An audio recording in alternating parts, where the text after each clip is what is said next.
Still think the Daruma doll got its form from Bodhidharma, losing his limbs after 9 years of meditation? It's a folk tale that spread in Edo, Japan. In China, where Bodhidharma's story began, there are no such records.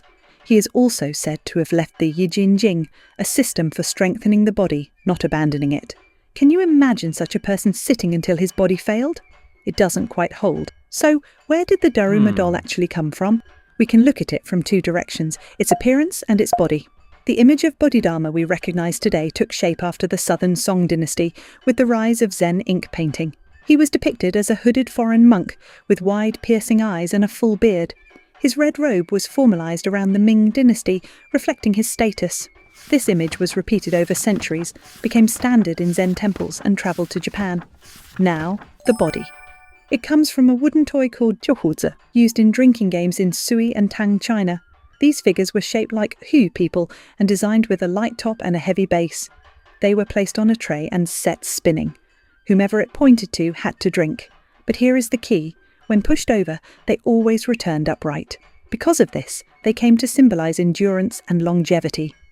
By the Ming dynasty, they evolved into papier-mâché. Toward the end of that period, they were brought to Japan as futo, where they became children's toys. And here lies the connection. The huzi was shaped like a Hu figure, and Bodhidharma was a Hu person.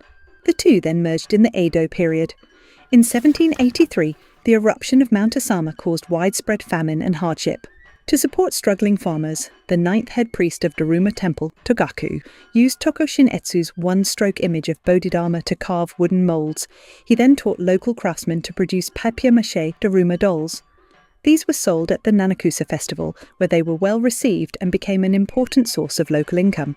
As their popularity grew, stories also formed around them, including the idea that Bodhidharma had lost his limbs through meditation. And so, a new symbol was born. It looks like Bodhidharma and behaves like the toy that always rises again. It features crane-like eyebrows and a turtle-like moustache, both symbols of longevity. Words like family safety and business prosperity are written along its sides, and a large character for fortune is painted on its belly. At first glance, it may feel like layered superstition, but it may also be a form of resilience, a way to hold on to hope in the face of forces beyond one's control. Then, where does that resilience come from? Bodhidharma gave an answer in the Zen koan, pacifying the mind.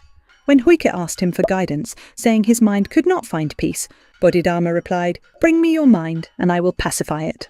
Huike searched, but couldn't find it. Bodhidharma said, "Then I have already pacified it for you." Huike awakened, not from something outside, but from the mind within.